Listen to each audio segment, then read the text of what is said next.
समय की बात है। बलरामपुर राज्य पर कृष्णा नाम का एक किसान रहता था।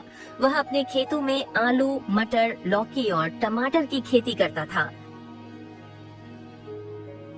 कृष्णा अपने सभी फसलों को अपने बैलगाड़ी में लादकर गांव-गांव बेचने जाता था।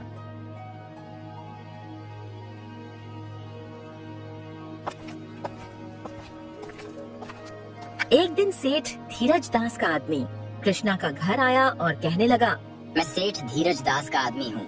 मैं पास ही के गांव हरिपुरा से अपने सेठ का संदेश लेकर आया हूँ। मेरे मालिक सब्जियों का व्यापार करते हैं। मेरे मालिक की नगर में सब्जियों की बहुत बड़ी दुकान है। मेरे मालिक को नगर में सब्जियाँ बेचने के लिए बहुत अधिक मात्रा में सब्जियाँ चाहिए, इसलिए मैं तुम्हारे पास आया हूँ। जैसा कि तुम सारी की सारी सब्जियों को खेती करते हो, अगर तुम अपने खेतों की सब्जियों को मुझे बेचना चाहो तो मैं तुम्हें उसकी अच्छी कीमत दूंगा। माफ करना भैया, मैं अपने खेतों में आलू, मटर, गोभी और टमाटर जैसा सब्जियों को थोड़ी थोड़ी करके लगाता हूँ और उन सब्जियों को मैं खुद ही बैलगाड़ी में लादकर गांव-गांव जाकर बेचता हूँ। मैं मंडी के दलालों को अपना माल नहीं बेचता हूँ। ये तुम क्या कह रहे हो? तुम्हारे गांव के सभी लोग मेरे मालिक धीरज दास के पास ही अपना फसल बेचते हैं। भाई कृष्णा, गांव-गांव जाकर सब्जियां बेचने से तो अच्छा है कि एक ही बार में सारा सब्जी को बेच दो। देखो भाई, मैं एक किसान हूँ। कड़ी मेहनत करना मेरे लिए कोई बड़ी बात नहीं है। साथ ही साथ मुझ में पैसे कमाने का कोई भी लालच नहीं है। बाकी मैं लोगों को साफ सुथरी सब्जी बेचता हूँ। यही मेरा परम कर्तव्य है और मैं इसी कार्य को कर कर बहुत खुश हूँ। और मैं यही चाहता हूँ कि मैं अपना सब्जी मंडी में न बेचकर गांव-गांव जाकर सीधे लोगों में बेचूं। भले ही मुझे मुनाफा कम हो और वैसे भी मंडी में जो माल बिकता है वह लोगों तक पहुंचते पहुंचते बहुत महंगी हो जाती है और थोड़ी सब्जी खराब भी हो जाती है। इसलिए मैं अपना सब्जी को मंडी में नहीं बेचूंगा। मैं अपना सब्जी को गांव-गांव जाकर सीधे लोगों में ही बेचूंगा। अरे भाई, तुम कैसी बातें कर रहे हो? एक बार फिर से सोच लो। मैं तुम्हारे सब्जी को अच्छी कीमत दे सकता हूँ। मैंने सोच रखा है और मुझे लगता है कि तुम मेरी बातों का बुरा भी नहीं मानोगे। अब व्यापारी को इतना बात समझ आ गई थी कि कृष्णा अपनी सब्जियों को मंडी में नहीं बेचेगा। वह व्यापारी वहां से चला गया और हमेशा की तरह कृष्णा अपने सारी की सारी सब्जियों को बैलगाड़ी में लादकर अपनी सब्जियों को बेचने के लिए दूसरे गांव की ओर निकल पड़ता है।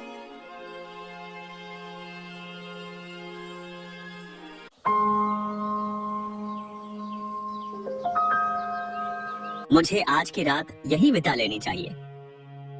तभी पास में ही खड़ा एक आदमी ने कृष्णा को आवाज लगाई, अरे भाई, कौन हो तुम? हमारे गांव के तो नहीं लगते हो। कृष्णा ने देखा कि पहनावे से वह आदमी बहुत ही अमीर दिख रहा था। अरे भाई, मेरा नाम कृष्णा है। यह सब्जी को बेचने के लिए इधर आया था, लेकिन काफी अंधेरा हो चुका है, जिसके कारण से मैं आगे का सफर नहीं तय कर पा रहा हूँ। आज रात यही आराम करूँगा और कल सुबह ही यहाँ से निकल जाऊँगा। क्या आप मुझे बता सकते हैं कि कहीं रात में रुकने के लिए मुझे कोई जगह मिल सकती है? अरे भाई, ये कौन सी बात है? तुम्हें रात बिताने के लिए हमारे गांव में जगह नहीं मिलेगी क्या? इसके लिए तुम इतना परेशान क्यों होते हो? तुम्हें कहीं जाने की कोई जरूरत नहीं है। मेरे घर इतना बड़ा है, तुम आज रात यहीं रुक सकते हो। इसके बाद कृष्णा अपने बैलगाड़ी को एक जगह खड़ा कर दिया और बैलगाड़ी से सारी सब्जियों के टोकरी को नीचे रख दिया और आकर उस आदमी के पास खड़ा हो गया। उस आदमी का नाम धीरज दास है। मालिक, आपका ये एहसान कभी नहीं भूलूंगा। आप जैसे लोग इस दुनिया में हैं, इसलिए हम जैसे गरीब लोग अभी तक जी रहे हैं, वरना ना जाने इस गांव में कहां कहां भटकता फिरता। अरे भाई कृष्णा, इसमें क्या बड़ी बात है? एक आदमी ही दूसरे आदमी की मदद करता है। देखने में तुम तो बहुत ही मेहनती किसान लग रहे हो। मेरा कर्तव्य है कि मैं तुम जैसे लोगों की सहायता करूं। वैसे भी तुम यह बताओ कि यह सारी सब्जियां तुम्हारे खेत के हैं, यह किसी व्यापारी से लेकर बेचने के लिए निकले हो? अरे नहीं नहीं सेठ जी, यह सब तो मेरी अपनी ही खेत की फसल है। इतना भी बड़ा आदमी नहीं हूँ। उसके बाद उन दोनों में बहुत सारी बातें होती हैं। मैं अपने सब्जियों को सीधे लोगों में बेचने पर ही विश्वास रखता हूँ सेठ जी। अरे कृष्णा, अगर हर किसान तुम्हारी तरह यही सोचेगा तो कितना अच्छा हो जाएगा ना। कम कीमत पर सबको अच्छी सब्जियां मिल जाएगी। आजकल के दलाल सब्जियों को कम कीमत पर खरीदते हैं और उसी सब्जियों को जमा करके अधिक दामों पर बेचते हैं। मुझे तो लगता है कि उनका यह माल सही नहीं होता है, लेकिन आम लोगों को इसके बारे में उन्हें कुछ भी नहीं मालूम है। वह तो उचित कीमत पर सब्जियां खरीदते हैं, लेकिन उनके पास कोई और चारा भी तो नहीं है। आपने बिल्कुल सही कहा सेठ जी, लेकिन आजकल यही हो रहा है। ऐसा ना हो इसलिए मैं अपने सारे सब्जियों को सीधे ग्राहक के पास ही बेचता हूँ। मैं समाज के प्रति अपना कर्तव्य को पूरा कर रहा हूँ। सच में कृष्णा, तुम्हारे विचार बहुत ही नेक और अच्छे हैं। अगर सभी लोग तुम्हारे जैसा सोचेंगे तो सबका भला ही होगा। अच्छा, तो अब रात बहुत हो चुकी है, तुम्हें सुबह जल्दी भी उठना है। तुम आराम से यही सो जाओ, मैं भी सोने जा रहा हूँ। जी हाँ बिल्कुल सेठ जी, मुझे कल सुबह जल्दी उठना है, तो अब मैं आराम करने के लिए जाता हूँ। इसके बाद दोनों आराम करने के लिए चले जाते हैं।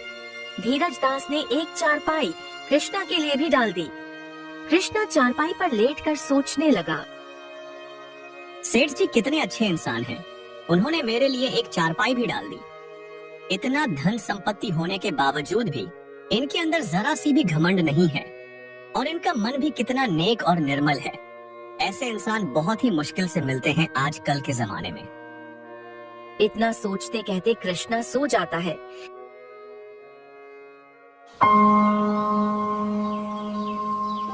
जब अगली सुबह चिड़िया के चाचाहट से कृष्णा की नींद खुल जाती है। सेठ जी ने मुझे अपने घर में जगह देकर मेरी बहुत मदद की है। इसके बदले में मैं कुछ टमाटर सेठ धीरज दास को देना चाहता हूँ। जब कृष्णा ने अपने सब्जियों के टोकरी के पास पहुंचा, तो टमाटर की टोकरी में से एक टमाटर की टोकरी गायब थी। कृष्णा के पास 3 टमाटर की टोकरियां थीं, पर एक टमाटर की टोकरी गायब थी। यह क्या? मेरी टमाटर की टोकरियां कहाँ गई?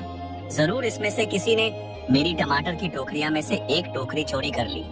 वह तुरंत ही घर के मालिक सेठ धीरज दास के पास पहुंचा और कहने लगा, सेठ जी, मैं रात को सब्जियों की टोकरियां रखी थी, पर मेरे पास टमाटर की टोकरियां 3 थी, लेकिन एक टमाटर की टोकरियां गायब कर ली किसी ने। क्या आपको इसके बारे में कुछ पता है?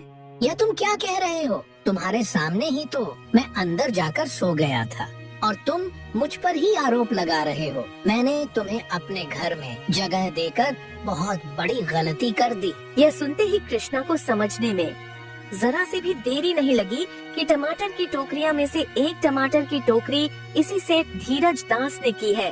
कृष्णा बहुत क्रोधित हो गया और कहने लगा, तुमने पहले मेरा विश्वास जीता और फिर मेरे साथ विश्वासघात किया। मैं तो तुम्हें बहुत अच्छा इंसान समझ रहा था, लेकिन तुम तो बड़ी चालबाज और धोखेबाज इंसान निकले। मेरे सो जाने के बाद तुमने मेरी एक टमाटर की टोकरियां गायब कर ली। तुम्हारा दिमाग तो ठीक है ना कृष्णा? जिस थाली में खाए उसी थाली में छेद कर दिया। मैंने तुम्हारी सहायता की थी और तुम मुझ पर ही आरोप लगा रहे हो। सच में मेरी ही गलती है जो मैंने तुम्हें अपने घर में जगह दी और बेवजह मुसीबत मोड़ लिया। रात में तो तुम्हारी बातों से लग रहा था कि तुम एक ईमानदार किसान हो, लेकिन तुम तो एक नंबर के बेईमान निकले। मैंने तुम्हें अपने घर में जगह देकर बहुत बड़ी गलती कर दी। सेठ धीरज दास की बातें सुनकर कृष्णा को अब और भी ज्यादा गुस्सा आने लगा। पहले तो तुम चोरी करते हो, इसके बाद सीना चोरी करते हो। झूठ मत बोलो और चुपचाप मेरे टमाटर की एक टोकरियां वापस लौटा दो, तभी फिर मैं यहाँ से चला जाऊंगा। अच्छा, तो तुम मुझे धमकी दे रहे हो? चुपचाप शराफत से यहाँ से निकल जा, वरना तुझे धक्के मारकर यहाँ से निकालूंगा। सेठ धीरज दास की यह बात सुनकर कृष्णा मन ही मन सोचने लगा, अब इससे बात करना बिल्कुल ही बेकार है।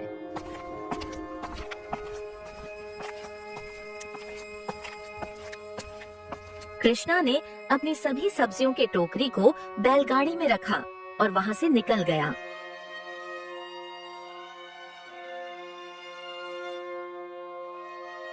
कृष्णा वहां से निकलकर सीधे सरपंच मुरलीदास के पास पहुंचा।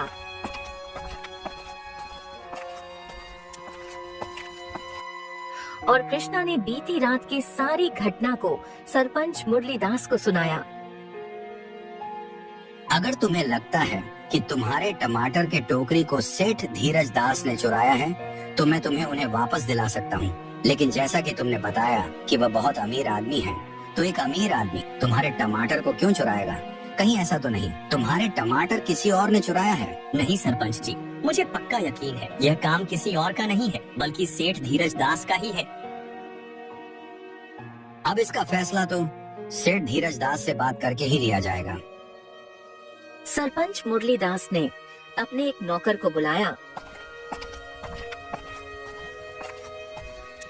रामू, जाओ और सेठ धीरज दास को यहाँ बुलाकर लाओ।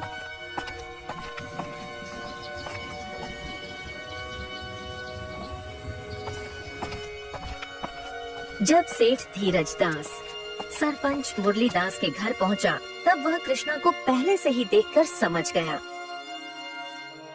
सरपंच जी, मैं बिल्कुल ही निर्दोष हूँ। मैं इस किसान की मदद के उद्देश्य से मैंने अपने घर में जगह दिया था, लेकिन उल्टा मुझ पर ही आरोप लगा रहा है। भला मैं इसके टमाटर को क्यों चुराऊंगा? मेरे तो खुद के खेत में ढेर सारा टमाटर है, लेकिन यह एहसान फरामोश मुझ पर ही आरोप लगा रहा है। इसके टमाटर कहाँ गए, मुझे कुछ भी नहीं पता।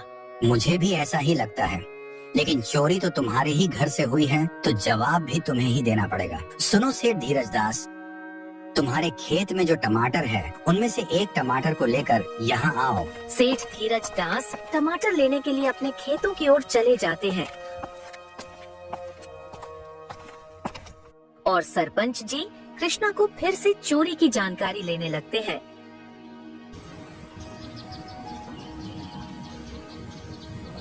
कुछ देर के बाद सेठ धीरज दास अपने टमाटर को लेकर सरपंच के पास पहुंच जाता है। ये लीजिए सरपंच जी, मैं अपने खेतों से टमाटर लेकर आया हूँ। कृष्णा, तुम भी अपने बैलगाड़ी से एक टमाटर लेकर आओ। कृष्णा भी अपने बैलगाड़ी से एक टमाटर लेकर आता है। वहाँ पर गांव के कुछ और लोग भी मौजूद थे। सरपंच जी ने गांव के एक आदमी को इशारा करते हुए कहा, इसका नाम हरीश है और यह तरह तरह के सब्जियों का पारखी है। सब्जियों की गुणवत्ता को बहुत ही अच्छे से परख लेता है, इसलिए मैंने इसे यहाँ बुलाया है ताकि यह टमाटर की अच्छी से परख कर ले। हरीश, क्या तुम टमाटरों को जांच करके बता सकते हो कि ये टमाटर एक ही खेत के हैं या अलग अलग खेतों के हैं? हरीश ने टमाटरों को बहुत ही ध्यान से देखा और कहने लगा, इन्हें देखकर तो कोई फर्क नहीं लगता है सरपंच जी। इन्हें चाख कर इनके स्वाद का पता लगाया जा सकता है। अगर ऐसा है तो तुम इन्हें तुरंत ही चखो और मुझे बताओ। सरपंच के कहने पर हरीश ने सबसे पहले सेठ धीरज दास के लाए हुए टमाटर को चखा। जैसे ही हरीश ने वह टमाटर को खाया, वह चक्कर के मारे वहीं बेहोश होकर गिर पड़ा। ये सब देखकर वहाँ मौजूद सभी लोग हैरान हो गए। सरपंच जी ने पास में ही खड़े एक आदमी से कहा, जमुना दास, तुम तो एक वैद्य हो, तुम हरीश को देखकर बताओ कि इसे क्या हो गया है। जमुना दास ने हरीश का नब्ज देखा और कहा, इस टमाटर में तो जहर था सरपंच जी, इसलिए इस टमाटर को खाते ही हरीश बेहोश हो गया। इसके प्राण भी जा सकते हैं। इसे तुरंत मेरे घर में ले जाना पड़ेगा। इसके बाद कुछ लोगों की सहायता से जमुना दास हरीश को अपने घर ले जाता है। ये क्या धीरज दास, तुम लोगों को मारना चाहते हो? तुमने अपने खेतों में जहरीली टमाटर लगाए हैं। इसके पहले भी मैं एक मामला सुना था जिसमें एक व्यक्ति को जहरीला टमाटर खाने से उसकी मृत्यु हो जाती है। जरूर ही वह टमाटर तुमने उस आदमी को दिया होगा। अब तुम्हारे ऊपर चोरी के साथ साथ हत्या का भी मामला जुट जाएगा। यह सुनकर सेठ धीरज दास घबरा गया और वह सरपंच जी को घर के अंदर दूसरे कमरे में ले गया। सरपंच जी, मुझे माफ कर दीजिए। यह टमाटर मेरे खेत का नहीं है। यह टमाटर तो किसान कृष्णा के खेतों का ही है। उसके ही खेत के टमाटर जहरीले हैं। अगर मुझे यह पता होता तो मैं कभी नहीं उसके टमाटर को चुराता। अगर किसी को सजा देनी है तो उस किसान को दीजिए, क्योंकि वही दोषी है। वह लोगों को जहरीले टमाटर बेचता है। अगर आप मुझे बचा लेंगे तो मैं आपको बहुत सारा पैसा दूंगा। एक तो तुमने चोरी की है और ऊपर से मुझे रिश्वत देने की बात कर रहे हो, और तुम कृष्णा को बलि का बकरा बनाना चाहते हो।